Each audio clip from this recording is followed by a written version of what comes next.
നിങ്ങളുടെ ഫിറ്റ്നസ് ആവശ്യങ്ങൾ നിറവേറ്റാനായി ചേലക്കരയിൽ ഇതാദ്യമായി ഇന്റർനാഷണൽ ക്വാളിറ്റിയിൽ ഒരു AC fitness centre. Brand box fitness. നിങ്ങളുടെ ഫിറ്റ്നസ് ഇനി ഞങ്ങളുടെ ഗ്യാരണ്ടി.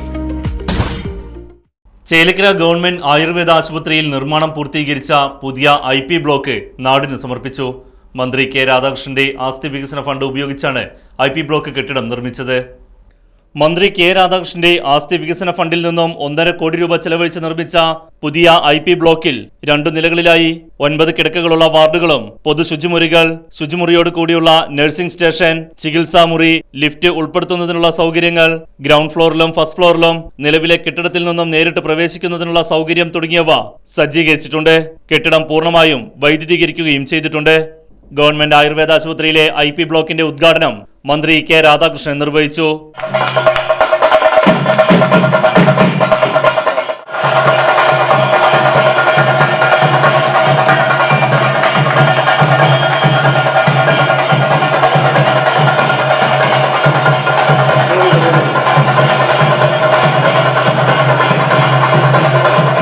കഴിഞ്ഞ ബഡ്ജറ്റിന് മുമ്പ് എന്നോട് 2 മാസം 3 മാസം മുമ്പ് പറയാൻ തുടങ്ങി, ഈ ആശുപത്രി വിപുലീകരണത്തിന് വേണ്ടിയുള്ള സംവിധാനം ഉണ്ടാക്കണം. ഇനിയും നമുക്ക് അന്തർദേശീയ നിലവാരത്തിലായി എന്ന് പറഞ്ഞല്ലോ, ഇനിയും നമുക്ക് കൂടുതൽ സൗകര്യങ്ങൾ വേണം. ആ സൗകര്യങ്ങൾ വർദ്ധിപ്പിക്കുന്നതിന് സ്ഥലപരിമിതി ഏറ്റവും പ്രധാനപ്പെട്ട ഒരു കാര്യമാണ്. അപ്പോൾ സ്ഥലവും പുതിയ കെട്ടിടവും ഉണ്ടാക്കാൻ വേണ്ടിയുള്ള ഒരു സഹായം കൂടി തരണമെന്ന് ഇപ്പോൾ പറഞ്ഞിട്ടുണ്ട്. അത് കിട്ടിക്കഴിഞ്ഞാൽ അടുത്ത് പറയും. അത് കൊടുത്തിട്ടുണ്ട്. കഴിഞ്ഞ ബഡ്ജറ്റിൽ തന്നെ ഏകദേശം 1.5 കോടി രൂപ ഇവിടെ സ്ഥലം മേടിക്കാനും അതുപോലെ തന്നെ പുതിയ നിർമ്മാണ പ്രവർത്തനത്തിന് വേണ്ടി നൽകിയിട്ടുണ്ട്. എത്രയും പെട്ടെന്ന് നമ്മുടെ ഈ പരിസരത്തുള്ള ആളുകൾ തന്നെ വേണമല്ലോ സ്ഥലം തരാൻ. അപ്പോൾ അവരുമായിട്ട് നെഗോഷിയേറ്റ് ചെയ്ത് പെട്ടെന്ന് സ്ഥലം വാങ്ങാനുള്ള ഒരു നടപടി സ്വീകരിക്കണം. നമ്മുടെ മേപ്പാടം ആശുപത്രി വികസനത്തിന് 5 കോടി രൂപ വെച്ചിട്ടുണ്ടായിരുന്നു. പക്ഷേ ആ 5 കോടി രൂപ നമുക്ക് ചെലവഴിക്കാൻ കഴിയാത്തത് എന്തുകൊണ്ടെന്നാൽ അതിൻ്റെ തൊട്ടടുത്ത് കിടക്കുന്ന സ്ഥലം വാങ്ങാൻ വേണ്ടി നമ്മൾ പൈസ വെച്ചിരുന്നു.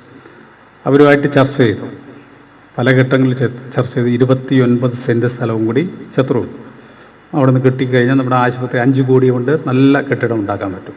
അവിടെ 1 കോടി രൂപ നമ്മൾ സ്ഥലം വാങ്ങാൻ വേണ്ടി വെച്ചിട്ടുണ്ട്. കഴിഞ്ഞ സാമ്പത്തിക വർഷത്തിൽ വെച്ചതാണ്. അവരുമായിട്ട് നെഗോഷിയേറ്റ് ചെയ്തിട്ടുണ്ട്. ഒരാളുടെ കൂടി 5 സെൻറ്റ് സ്ഥലത്തിൻ്റെ കൂടി പ്രശ്നമുണ്ട്. അതുകൂടി പരിഹരിച്ച് കഴിഞ്ഞാൽ ആ സ്ഥലം വാങ്ങാം. ആ സ്ഥലമായി കഴിഞ്ഞാൽ 5 കോടി രൂപയുടെ അവിടെ നിർമ്മാണ പ്രവർത്തനങ്ങൾ നമുക്ക് നടത്താനും വേണ്ടി കഴിയുകയും ചെയ്യും. അതോടൊപ്പം തന്നെ അവിടെ പണി പൂർത്തീകരിക്കാതെ കിടക്കുന്ന ഒരു ബ്ലോക്കുണ്ട്. അപ്പോൾ ഞാൻ നമ്മുടെ ആരോഗ്യവകുപ്പ് മന്ത്രിയോട് ആവശ്യപ്പെട്ടിട്ടുണ്ട്. അത് ലിഫ്റ്റ് അടക്കമുള്ള 2 ലിഫ്റ്റ് അടക്കമുള്ള കെട്ടിടമാണ്. അപ്പോൾ അത് പൂർത്തീകരിക്കണമെങ്കിൽ ഇനി നമുക്ക് കോടിക്കണക്കിന് രൂപ വേണം. അപ്പോൾ തീർച്ചയായിട്ടും ആരോഗ്യമന്ത്രിയോട് ആവശ്യപ്പെട്ടിട്ടുണ്ട്. പ്രത്യേക NHM ഫണ്ട് ഉപയോഗിച്ച് ചെയ്താണ്. അപ്പോൾ ആ NHM ഫണ്ടോ മറ്റേതെങ്കിലും ഫണ്ടോ തന്ന് അത് പൂർത്തീകരിക്കാനുള്ള ഒരു സഹായം കൂടി ചെയ്യണമെന്ന് ആരോഗ്യമന്ത്രിയോട് ആവശ്യപ്പെടുന്നു. അതോടൊപ്പം തന്നെ നമ്മുടെ ഇവിടെ ഒരു ഡയാലിസിസ് സെൻറ്റർ ഡയാലിസിസ് സെൻറ്ററിന് വേണ്ടിയുള്ള കെട്ടിടം ഉണ്ടാക്കിയിട്ടുണ്ട്. കെട്ടിടം കൊണ്ട് മാത്രമായില്ല, ഡയാലിസിസ് തുടങ്ങണമെങ്കിൽ അവിടെ ജനറേറ്റർ വേണം, അതുപോലെ മറ്റ് മെഷീനറി വേണം, മറ്റെല്ലാ സൗകര്യങ്ങളും വേണം. വാട്ടർ എപ്പോഴും വെള്ളം വേണം. അപ്പോൾ അതിന് പുതിയ വാട്ടർ ടാങ്ക് തന്നെ പണി പൂർത്തീകരിച്ചു. എക്യുപ്മെൻറ്റ്സ് എല്ലാം ഇറക്കുമതി ചെയ്തിട്ട് ഇനി അവിടെ ഇലക്ട്രിസിറ്റി മാത്രമേ കിട്ടുള്ളൂ. ഒരു ട്രാൻസ്ഫോർമർ വയ്ക്കണം. അപ്പോൾ ആ ട്രാൻസ്ഫോർമർ വയ്ക്കാൻ വേണ്ടിയുള്ള എല്ലാ നടപടിയായിട്ടുണ്ട്. അത് പെട്ടെന്ന് ചെയ്യാൻ വേണ്ടി കഴിഞ്ഞാൽ നമുക്ക് നമ്മുടെ ചേലക്കരയിൽ തന്നെ ഒരു ഡയാലിസിസ് യൂണിറ്റിൻ്റെ പ്രവർത്തനം കൂടി ആരംഭിക്കാൻ വേണ്ടി കഴിയും. ചേലക്കര ഗ്രാമപഞ്ചായത്ത് പ്രസിഡന്റ് MK പത്മജ അധ്യക്ഷത വഹിച്ചു. ഇതിൻ്റെ നമ്മുടെ മന്ത്രി ചെയ്യുന്ന സഹായത്തിന് പുറമെ നമ്മുടെ പഞ്ചായത്തിൻ്റെ തന്നെ ഘടക സ്ഥാപനമായതുകൊണ്ട് തന്നെ അതിൻ്റെ ഒരു ഭാഗമാവാനും ഇതിൻ്റെ മറ്റുള്ള പ്രവർത്തനങ്ങൾക്ക് പഞ്ചായത്തിൻ്റെ വിഹിതം വയ്ക്കാനും പദ്ധതി വയ്ക്കുന്ന സമയത്ത് നമുക്കതിൻ്റെ ഏതിനൊക്കെയാണോ നമ്മുടെ പദ്ധതി നിർവഹണ സമയത്ത് നമ്മൾ ഡോക്ടർ ആവശ്യപ്പെടുന്നത് അത് കൃത്യമായ രീതിയിൽ ഉപയോഗിച്ചുകൊണ്ട് നമ്മുടെ ആശുപത്രിയുടെ വികസനത്തിന് അതിൻ്റെ ഒരു ഭാഗമാവാൻ ഞങ്ങളുടെ ജനപ്രതിനിധികൾക്ക് കഴിയാറുണ്ട്.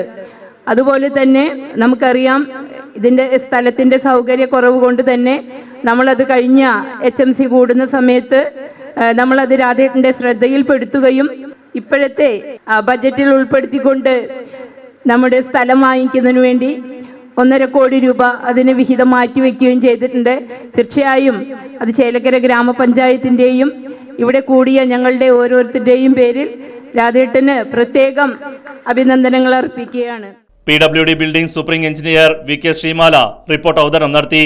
തൃശൂർ ജില്ലാ panchayat president VS Prince, Pazhayannur block panchayat president KM Ashraf തുടങ്ങിയവർ മുഖ്യാതിഥികളായി പങ്കെടുത്തു. തൃശൂർ ജില്ലാ പഞ്ചായത്ത് പൊതുമരാമത്ത് standing committee chairperson Deepa S Nair, block panchayat vice president P Prashanthi, Chelakkara ഗ്രാമപഞ്ചായത്ത് വൈസ് പ്രസിഡന്റ് H ഷലീൽ, ജില്ലാ പഞ്ചായത്ത് അംഗം KR മായ, ബ്ലോക്ക് പഞ്ചായത്ത് സ്ഥിരം സമിതി അധ്യക്ഷന്മാരായ KP ശ്രീജയൻ, അരുൺ കാളിയത്ത്, ഗവൺമെന്റ് ആയുർവേദ ആശുപത്രി chief medical officer doctor AM Abdul Shareef, ഗ്രാമപഞ്ചായത്ത് സ്ഥിരം സമിതി അധ്യക്ഷന്മാരായ KK Sreevidya, PK Janaki, Ellissery Viswanathan, block panchayat അംഗം ഷിജിത ബിനീഷ്, ഗ്രാമപഞ്ചായത്ത് അംഗം LC ബേബി, CPIM പ്രതിനിധി K നന്ദകുമാർ, CPI പ്രതിനിധി VK പ്രവീൺ, HMC പ്രതിനിധി ശ്രീ മുരുകേശൻ, കേരള കോൺഗ്രസ് B പ്രതിനിധി സുമേഷ് ചേലക്കര തുടങ്ങിയവരും പരിപാടിയിൽ സന്നിഹിതരായിരുന്നു. Right Vision News, Chelakkara.